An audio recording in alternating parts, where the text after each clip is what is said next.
Good afternoon, movie fans. This is Joe at the movies, and today we are going to be reviewing My Darling Vivian. This documentary was recommended to me by my wonderful mother, Sandy Collins. She also paid for the rental, so this video is sponsored by my mother. Thanks, Mom. My Darling Vivian is a documentary directed by Matt Riddlehoover about Johnny Cash's first wife, Vivian Lombardo. Not a lot is known about Vivian except for what was shown in Walk the Line. And I just want to preface this review with saying I really love the movie Walk the Line. That being said, after seeing this documentary, Vivian's portrayal in that movie was very unfair and very inaccurate. So there's that. I really like the movie, but I don't know if I'm going to be able to watch it again without thinking about that. I probably won't be able to watch it again without thinking that the first part of this movie is just not accurate at all. Vivian and Johnny met when they were very young. He was in the Air Force, and they dated for about 3 weeks. Then he was shipped off to Germany, where they wrote letters to each other almost every day, and she kept every single letter, over 1,000 letters, in chronological order until the day she died. That is love. So they had a very passionate love story. I think it was 3 weeks after he got out of the service, they were married and started. 9 months later, Roseanne was born, and then they had 4 daughters together. And really early, though, in their marriage, he started his country music career, and he skyrocketed practically overnight. One year he was opening for Elvis Presley, who most people in my parents' generation consider the king of rock and roll. I would say a lot of people, even today, younger people would say, yeah, Elvis was the king of rock and roll. Within a couple of years, Johnny Cash was too big to be opening for Elvis. So does that make him the king of country music? I think so. Johnny Cash is my favorite solo artist of all time. So I love his music. But this was a story I'd not really heard before, and I'm really glad that I watched it. It's the woman Vivian. She reminds me a lot of my mother, an introverted, quiet lady who just was not prepared for that kind of superstardom that would come for her husband, and a lot of problems came with that. Most famously, Johnny Cash's drug addiction, amphetamines and barbiturates, a very bad combination of drugs to be on. That caused a lot of strain in their marriage, and then obviously he met June and fell in love with her. I don't want this to come off as a hit piece on June or Johnny, and the documentary isn't really that either. I gotta say, I like June Carter Cash. I like her music.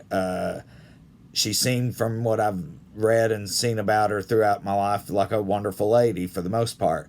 She was not the most gracious towards Vivian, though, and I don't like to judge people by their personal relationships that don't involve me. You can't help who you fall in love with. I just try to stay out of other people's business. So I'm not gonna be too harsh on judging June or Johnny for what happened. That's just not my call to make.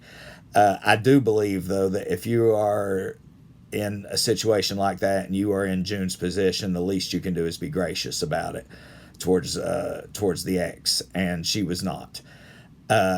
She would go on interviews and claim that she had her and Johnny were raising 7 children. Well, 4 of those were Vivian's, and June and Johnny only kept them a few weeks out of the year. So, in that regards, June was a little more than a little disingenuous. It was sad how Vivian was treated in public. Even the Nashville music scene, it was like they wanted her written out of Johnny Cash's life once he got with June. It was like she never existed. And then Hollywood did the same thing when they made I Walk the Line. That's sad to do that to someone.